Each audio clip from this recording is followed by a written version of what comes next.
Michelle, we try our best on this show to do a little bit of storytelling, whether it's, sharing our Disney adventures, maybe a little bit of Disney history, information, and let's be honest, we struggle a bit with that, okay? We could be a bit clumsy at times. Well, the good news is today that's not going to be the case because we're joined by a literal storyteller. His name is Michael Ward, and he's an actor and a voiceover specialist who has narrated and produced more than 60 audiobooks, including a few focused on Disney, like Disney Demystified, Volume 1, the Imagineering Toolbox series of books.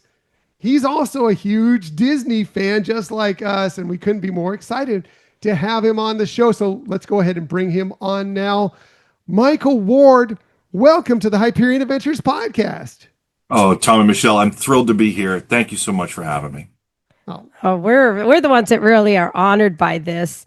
Now, one of the things when we have a new guest on, we really like to hear their Disney origin story, right? And having had the opportunity to correspond with you back and forth a bit, we've got a little chance to, get to know a little bit more about you. But one of the things that really caught our attention is that, you affectionately called yourself a self-proclaimed, unapologetic Disney nerd. We love that. So can you tell us your Disney origin story and some of your experiences that kind of make you this Disney nerd?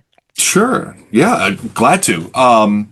So it's funny, in sort of preparation for our conversation, it sort of made me go in the Wayback Machine and start thinking about when did this actually start?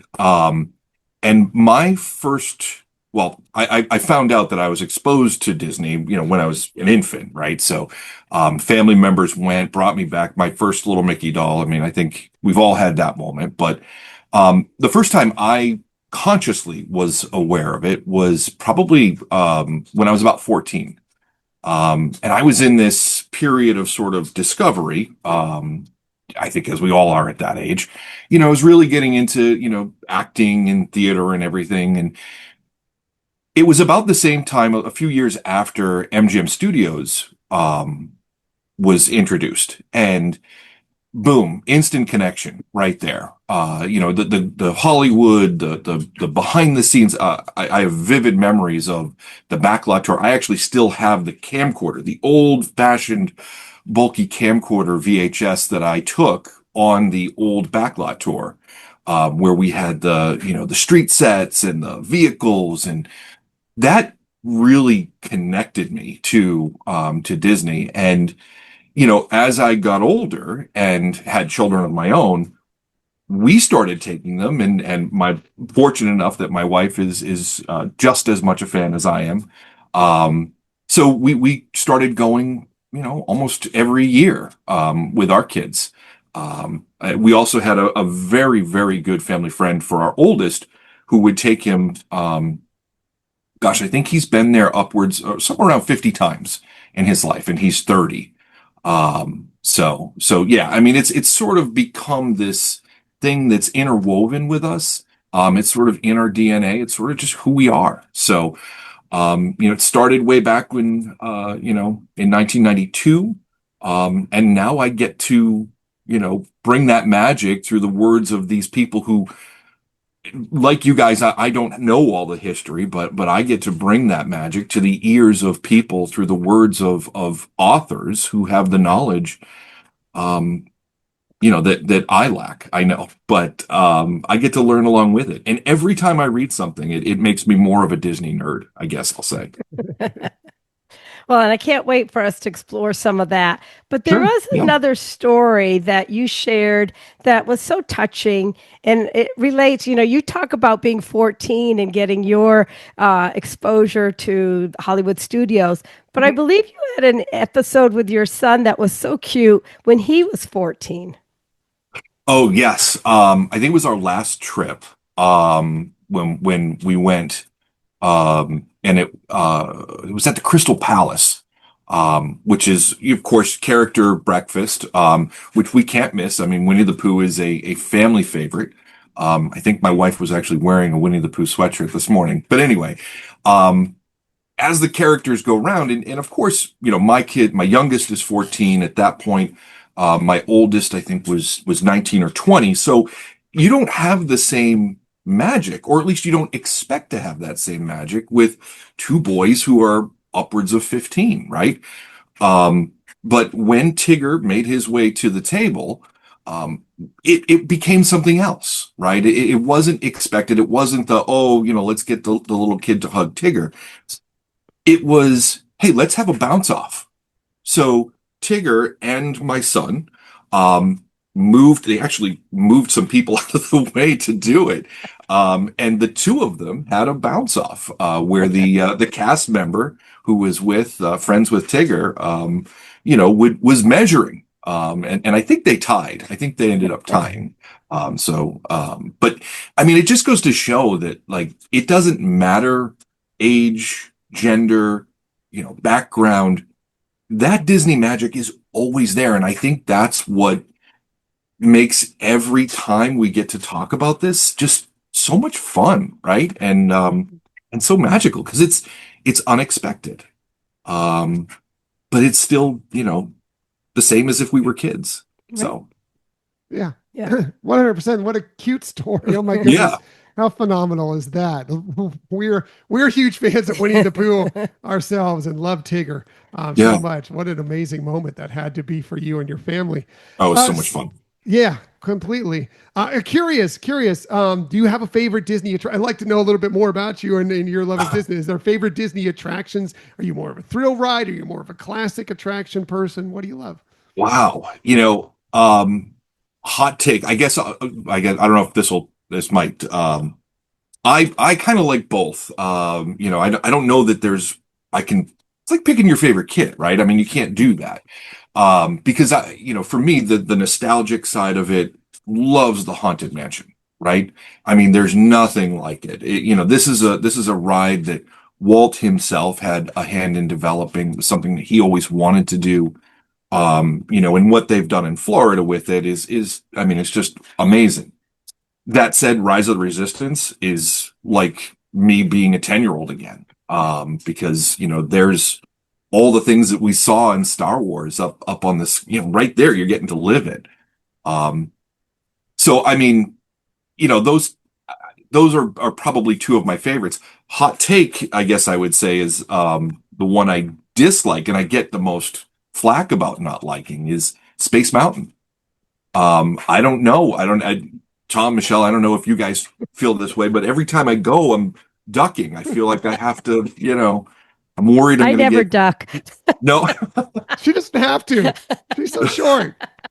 She's an automatic ducker. I don't know what it is. It always just sort of made me nervous or anxious. So, it's a great ride. It's got a lot of history to it, but it's always been that one that's like. I get it. I think you and I think are very much in sync here with a few of these things. One, yes. Yeah. Every time I'm on Space Mountain, I'm like dodging and popping and weeping. And I'm like, Yep. What is that? You can see it. You can't see it, but it's coming. So I feel your nervousness on that. But also, like I say it all the time, it was when somebody asked me, what attractions do I love? If I go classic, it's always Haunted Mansion. Yeah. And if I go more modern, it's always Rise of the Resistance. So, we're vibing right here, which I like. There's something, and I don't want to give it away if any listeners or viewers, haven't ridden it, but it's almost like 2 or 3 rides in one, isn't it? I mean, like you get to the end and it's something totally different. I don't know. It's just, there's something fascinating about it. So. Do you find that now that you have been, and we're going to get into the what you do, but now that you are learning through some of your work and reading about these attractions, do you have a different perspective once you've done that when you go back Sure. on the ride? Absolutely. I'll tell you, it's when you learn, I guess 2 that I would point to, Haunted Mansion being one of them. When you learn about sort of the progression of that, in David's book, David Mumpower's Disney Demystified book, I learned so much about the origin story of the Haunted Mansion, how originally it was going to be a walkthrough attraction, but Disney said, hey, we can't control pass through, right? Because at Disney, it's all about moving that guest through the attraction in a controlled, predictable way. If it's a walkthrough, you can't control that sort of thing. And it wasn't until the 64, 65 World's Fair where they developed the Doom Buggy as part of, what they did there. And I mean, I had no idea. To me, it's always like, oh, we're going to get in this fun little cart and, go through. And it's always, but I would say that one and Carousel of Progress, oddly enough, like I appreciated it for what it was. And Tom, I don't know if you'll vibe with me on this one, but that was always my favorite nap ride. Because you'd go in, you'd sit down, the lights would come down, and we'd find ourselves snoozing. But I have a whole new appreciation for it because of what it did back in the day and sort of the origin story behind it. So there's definitely a much larger appreciation for what the rides are, how they were developed, having learned what I've learned through the work. Sure. Yeah, Carousel Progress, completely agree with you on the nap, but also on the AC, which is one Yep. of the best parts of it Yep. in the middle of August here in Florida. But also, it's the only attraction at Walt Disney World that Walt actually rode on. So, You got it. yes, I mean, it's got to be, it's a must do when you're going to make Absolutely. it. Absolutely. Yes, still vibing. Still Still vibing.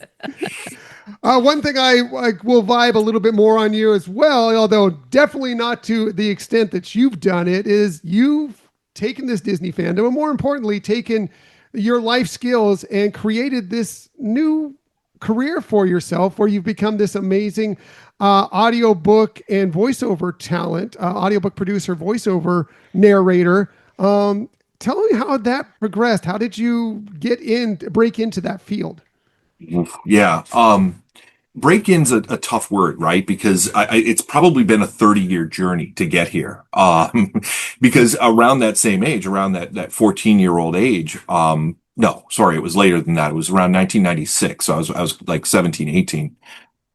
We did this show in high school, my senior year. It's called, and I don't know if you've ever heard of this. It's not a Disney, story, but it's, The Stinky Cheeseman and Other Fairly Stupid Tales, which is a take on sort of all the old, the Gingerbread Man and the Princess and the Pea and all those, but it's a warped version of that. Where the gingerbread man, wants everybody's chasing him because they want to be around him. Nobody wants to be around the stinky cheese man, right? So the stinky cheese man says, come get me, but nobody follows him. So, I got to play the stinky cheese man. I also did voices for the giant in that story because, in those nursery rhymes, there's always a giant, right? Jack and the Beanstalk. So in that experience where my classmates and we won several awards, we're one of two schools to represent the state of Massachusetts that year at competition. But I also won individual awards for the voice work. And it was always fun for me. Like, Robin Williams is a huge inspiration for me from an acting perspective and now from a voiceover perspective too, because, like you think about all the different voices and sort of manic things that he did, it was always just so much fun for me. Fast forward to COVID, life takes you in different directions, right? I built a 30-year learning and development career professionally in a bunch of different industries. And throughout, everyone would say, you've got a great voice. You should do blank. You got a great voice. Have you ever tried? And finally, during COVID, I said, you know what? I'm tired of hearing about you've got this thing. Maybe I'll give it a try. So again, my lovely wife, and very understanding because she was not part of the arts or creative. I mean, she's creative but she's a chef, so she does the theater acting side of it, sort of. But said, yeah, let's give it a shot, So we got the microphone, we got the equipment, and I think within the first month or so, I think I started it officially in October of 22. So October of 22. So actually we're at the 3-year mark. I went and found some books that were available, auditioned, and the first book I ever did was a memoir, um, and it was called A Fighting Chance, about this amazing story, just about this guy who was a wrestler, lost his brother, his tough childhood. So really like heavy stuff right out of the gate. But and then it just progressed from there. And then in over the last year, I really started to realize that a lot of the Disney books, there were no audiobook versions of. My wife actually got me a book called Doctor to the Mouse. I don't know if you've read that one. But it was a small little, sort of a shorter book, but it was about this story, about from this, doctor who worked at the Magic Kingdom. And it was all the behind the scenes stories of the things that, went on, or that the doctor would get called in on. And it was just fascinating. And I went looking for the audiobook and I didn't find them. They just weren't there. So I said, hey, there's a gap here that I can mix my love and talents together, and here we are. Yeah. And in 3 years to do narrate Yeah. over 60 books, that's pretty incredible, going from 0 to 60, literally. 0 to 60. In 3 0 to years. 60. That's right. Fantastic. That's amazing. So let's talk a little bit. You talked a little bit about getting involved with Disney, but you know, now you're doing, recently we've heard of some pieces of, you sent this is the Disney Demystified Volume 1 by David Mumpower. Fantastic. Loving it. Also, you've done Lou Prosperi's Imagineering Toolbox series. How do you stretch that? You started to lean into it, but how did you get so deeply involved into doing these Disney audio book versions? Yeah, and it's one word: hustle. And being in the right place at the right time, and being prepared for it, right? So Lou, as it turns out, we live maybe 15 minutes away from each other. So in doing my research, I found his books. I'm reading his books, and I'm like, wait, he lives in Wakefield. I live in Peabody. He has family that works at Wakefield High School. My sister works at Wakefield High School. Instantly found the connection, and reached out to him, and thankfully he was open to it. And we are about to release his third book in his series. I actually should hit the publish button either today or tomorrow. And I mean, it's been such a great partnership. As I expected, his books are amongst my bestsellers. I think it's been less than a year that his books have been out, and it's his first book, The Imaginary Pyramids, sold north of 130 copies, I think. His second book, The Imaginary Process, just came out this summer, so not as many, but it's catching up.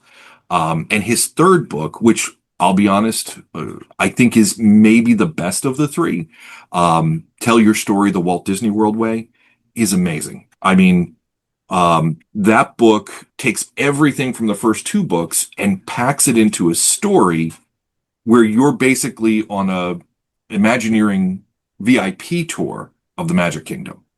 And all along the way, we're pointing out all the different tools, the weenies, that the magic that the Cinderella's castle is, or the haunted, not the Haunted Mansion, the Tower of Terror. How those sort of draw you down the Hollywood Boulevard, and make you want to explore more, or the kinetics that everything's moving when you're standing at Big Thunder Mountain, and it's fascinating. It makes you look at the Magic Kingdom in a whole new way. So I'm really excited to share that one.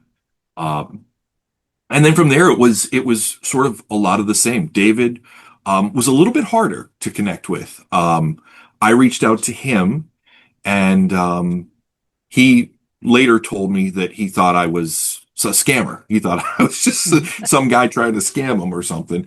But I had heard him advertised on another Disney influencer, a YouTube channel, And I reached out to them because I was connected with that group too. And they said, yeah, we'll put you in touch with them. And he said, okay. So we've been really fortunate to, we just finished his book, Disney Demystified Volume 1. He's got another volume of Disney Demystified and then another book called Behind the Ride, both of which are out there and available. But and I don't know if I'm supposed to say this or not, but I'll dance around it. Because he's about to release a new travel guide, what he called the Ultimate Disney World Travel Guide, which is probably about 660 pages or so. Which in audiobook world, that's about 20 hours of audio. So I don't know who wants to listen to me for 20 hours, but that could be coming soon. We'll see. I've heard your voice. I could listen to Yeah, you for 20 hours easy. sure. Not a problem. Not a problem.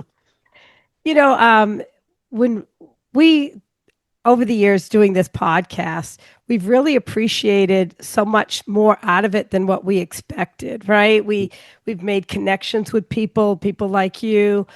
We've made friends and now found family, and just a lot of joy between us. And hearing you describe what you're getting out of these books that you're doing the audio for is just really heartwarming. I love that. Can you tell us, what is it about telling these stories that you hope your listeners will appreciate or take from it? Well, I hope they get from it the same knowledge, inside look, inspiration, motivation, whatever you want to call it, but the same stuff that I'm getting. Because what you're hearing when I'm narrating their words,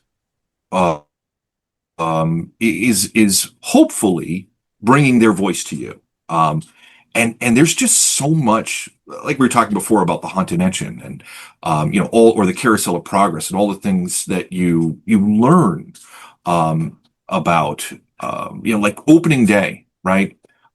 There's a lot of stories. I think everybody by now has heard the stories about the melting cement at Disneyland on opening day.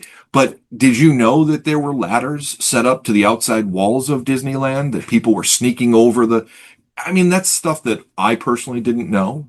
Or that Disney had to decide between having working bathrooms and water fountains. Like, that's fascinating. To think that it sort of brings it down to the real people, the human side of it.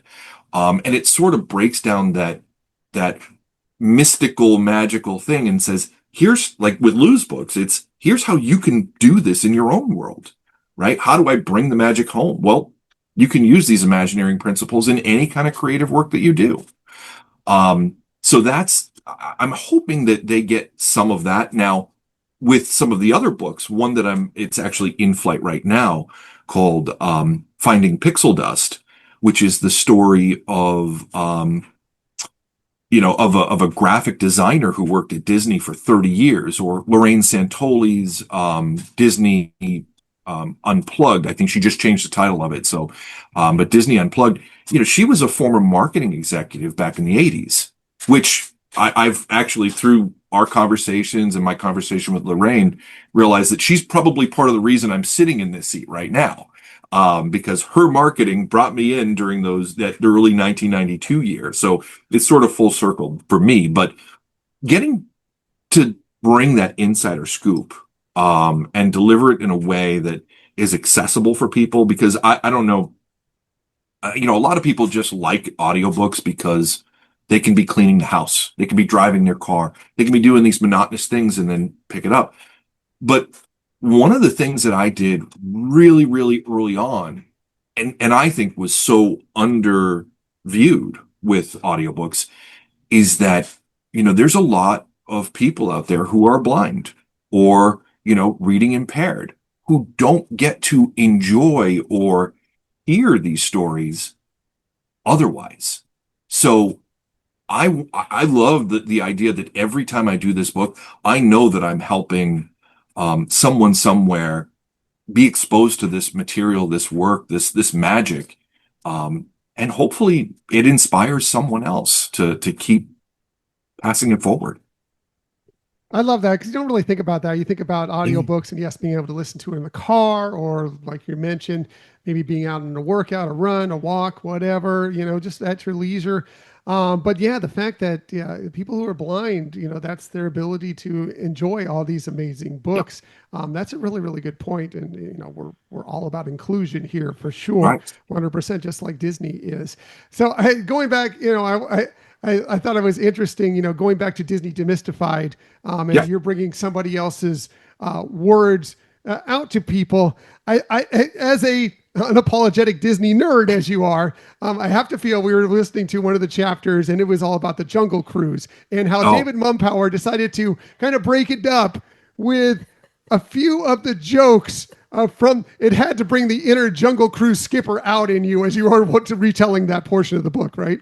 like a dream come true. I mean, like, you know, I think one of my dream jobs would, no, not I think it is one of my dream jobs to someday work for Disney in some capacity. But yeah, to also being a dad and loving my dad jokes, the way I do, um, boy, did I come alive during that chapter on the Jungle Cruise. Cause yeah, having that opportunity to tell those jokes and break it up. I think the great thing about David is that he's got a style that it's not just a history book. It's more than that. It's a story. It's engaging. It's joke filled. So yes, it absolutely did. That's great. You've already mentioned a few things, but I want to go and see if there's anything else. You've mentioned the Haunted Mansion. You mentioned the ladders outside of Disneyland when it Yeah. opened, a little bit of Carousel Progress. Is there something else surprising that you can think of that you learned from some of these different discussions that really calls out to you that you just made you go, wow, this was amazing. I never knew that that was part of Disney's lore, history, whatever it might be. I'm trying to go back and think through. I mean, the history, I'll be honest, the two chapters that when I saw David's book, I was like, those might be a bit of a slog to get through were the 1964-65 World's Fair. And then, though I love the attraction, the People Mover. Like I was thinking, or sorry, not the People Mover, the monorail. Sort of the history of the monorail was like, how much, and it's a true engineering marvel for sure. But to learn about where it came from and that there are original versions of it in Germany, or to learn about all the things, how impactful or influential the World's Fair was, those really made me sort of step back and go, wow, like they really didn't know all these things when they started the park. And it really was of as we go building things up. So, um, I mean, those are two things that I really walked away from his book, at least his first book with.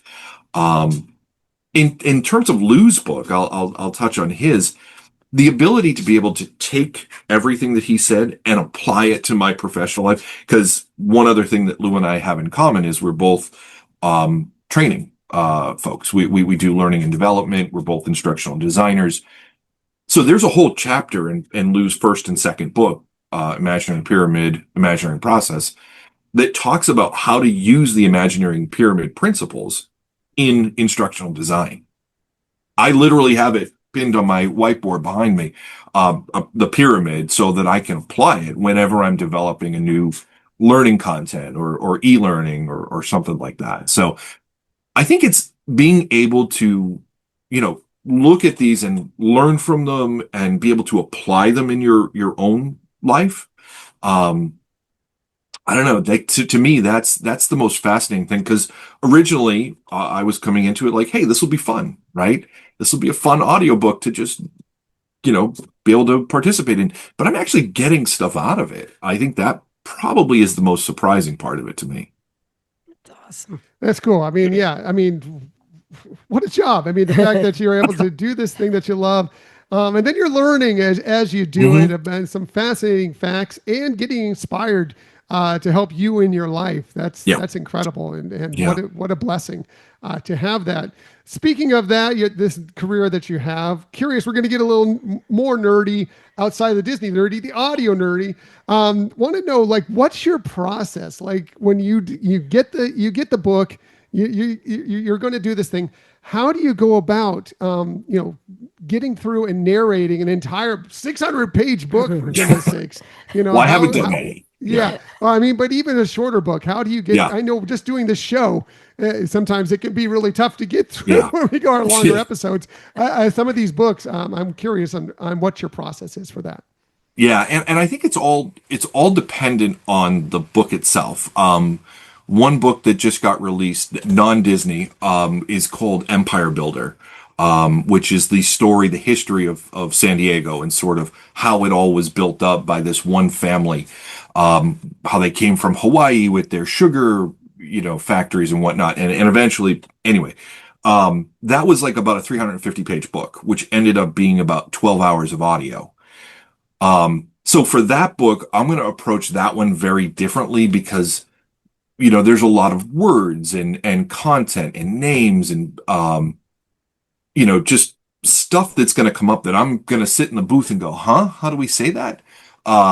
So, there's your first pass is really to understand the material, and understand what the author's intent is. What is it that we're trying to relay?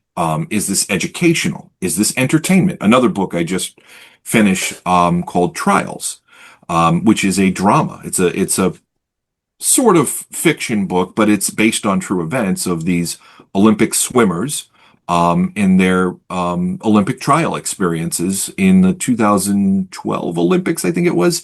So that I'm going to approach very differently than, any of these nonfiction or Disney books.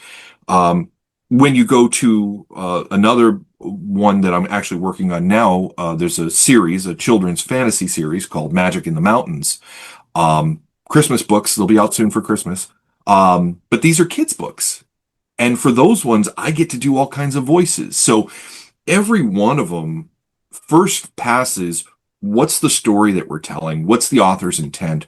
And then what's the work that I'm going to need to do? Are there going to be character voices? Is there, like for Magic in the Mountains, I think I've developed, 10 or 12 different character voices. So as the kids are listening to the book, you're hearing all these, rumbly voices that are way down here. And then there's the high pitched voices so you get to do kind of everything in between. For the Disney books, it's really more of, just sort of, like I said, understanding the author's intent. What is the story they want to tell? And then it's prep. And I don't know what because I don't have a podcast like you guys do. So I'm not sure of the back where believe me, I'm confident there's a ton, but for audio, it's somewhere around 3 to 4 hours of work for every finished hour of audio. So for a 6-hour book, you're doing anywhere between 18 to 24 hours of work. Because for these books, not only am I reading through it, understanding it, prepping it, then there's the recording part of it, which tends to take twice as long as you actually think because you record it, you go back, you read that differently. And then there's the editing part of it where you have to go through and master it and have it meet the audio specifications so that Audible will put it on their air. So I think ultimately, it's 3 to 4 hours worth of work to prep and get the finished product out there. Well, we've only heard a little bit of your work, and I'm telling you, you sound phenomenal. You definitely get the point across from the author is looking for. It sounds great. I'm curious, as somebody who worked in audio for a long time, that was my thing back when I worked in radio was production, was editing. Yeah. I'm curious, you were an actor, and you obviously have a fantastic voice. What was your learning curve for learning how to do the editing aspect of your job? I think I'm still learning. Tom, if you can teach me some things, that would be huge for me. YouTube University, I think, was probably the best way to say it. It's understanding what the requirements are and then having a sort of basic understanding of the audio editing and engineering and stuff like that, which, by the way, anybody that can do that, but it's really something that I'm continually learning and playing with, because your noise floor has to be a certain place, and it can't be above -3 decibels in sort of your peak. So I'm always sort of playing with that to get it right. But it's monotonous and it's constantly learning. So I don't think I don't think I've learned it all yet, and I don't know that I ever will. But I know enough to be dangerous, I think I'll say. Well, I'll tell you, as somebody who was doing it for over 20 years, you're still always learning, and there's Yeah. always new advancements and things that you can do and adjust and define it. So it's going to be a continuous thing. But yeah, it We sounds should talk great. after this. I bet you could give me some tips. I could try. I could try. It's been a while. I'm out of the game as much as I used to be, but still, definitely. So, all right, we've talked about the past, and you've alluded to a few things Yeah. that you have in the future. But curious as to more. What is coming next? What's around the river bend or beyond the river Oh, bend? We need around to the know. river.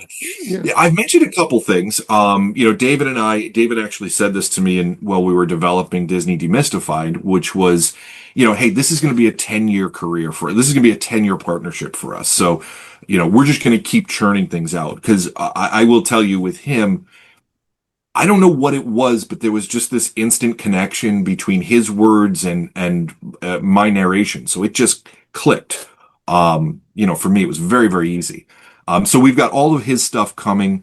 Lorraine Santoli's Disney Unplugged, which was a former Disney marketing executive during the Michael Eisner era, which I think is going to be incredibly fascinating for folks to learn. I actually also just signed a contract to narrate Jim Korkis's Vault of Walt series. So that's going to be a pretty big one to get the honor of the legendary Jim Korkis being able to sort of bring his life back to work. I've actually had a few people reach out to me and say, "Hey, can this ever happen?" And fortunately, it's going to. So that is something that I'm excited about. And as I say, finding Pixel Dust by Enrique de la Espriella, who his story, he wanted to be a Disney animator, and where he came from and growing up in Panama to being a graphic designer at Disney, just that path is phenomenal. And what a sweet guy he is. I mean, he's just wonderful to get to work with. So those are some of the things that are coming up around the Riverbend. But immediate, like real soon. Lou's third book, Tell Your Story, The Walt Disney World Way. That's the one that's in the immediate horizon, I guess I'll say. That's so cool. Yeah. So many great irons in the fire. I'm very excited for you and can't wait to get to check them all out. Curious though, yes, you've talked about the stuff you're working on. If you could just maybe cast your line out in the water, do the perfect cast, as they say, and try and put something out there in the universe.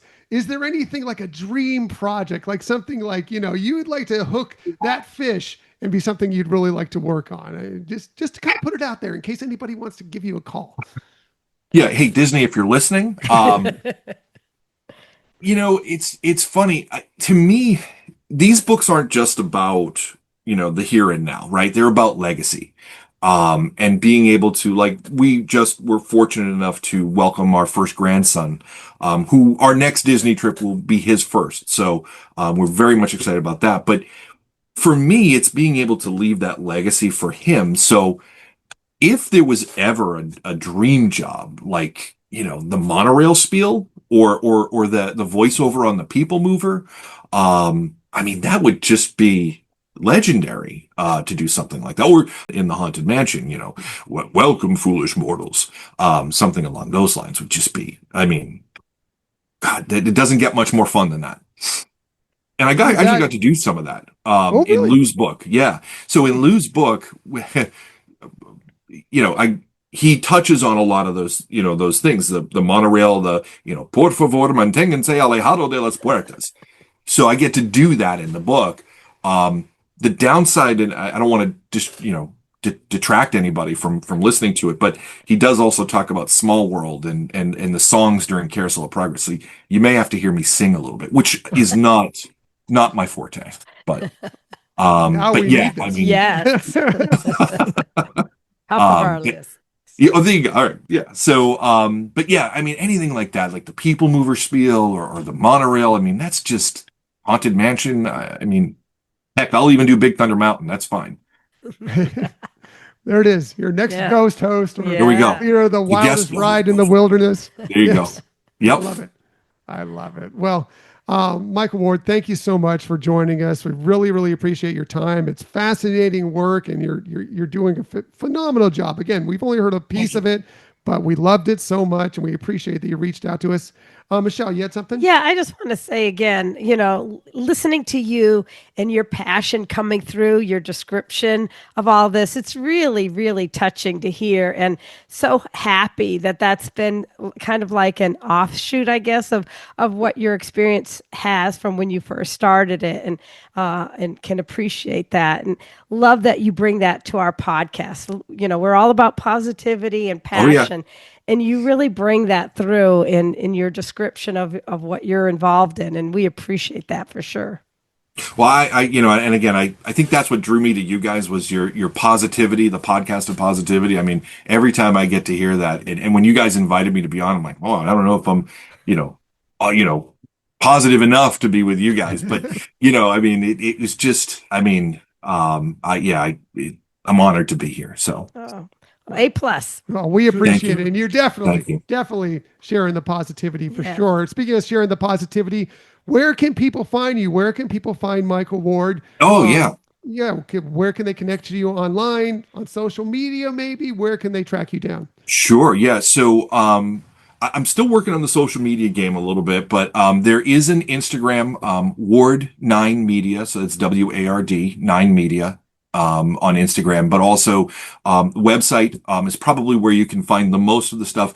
There's links out there. There's samples to all the different books and a lot of the work that I've done. And that's www.ward9media.com. So WARD, the number 9, media.com.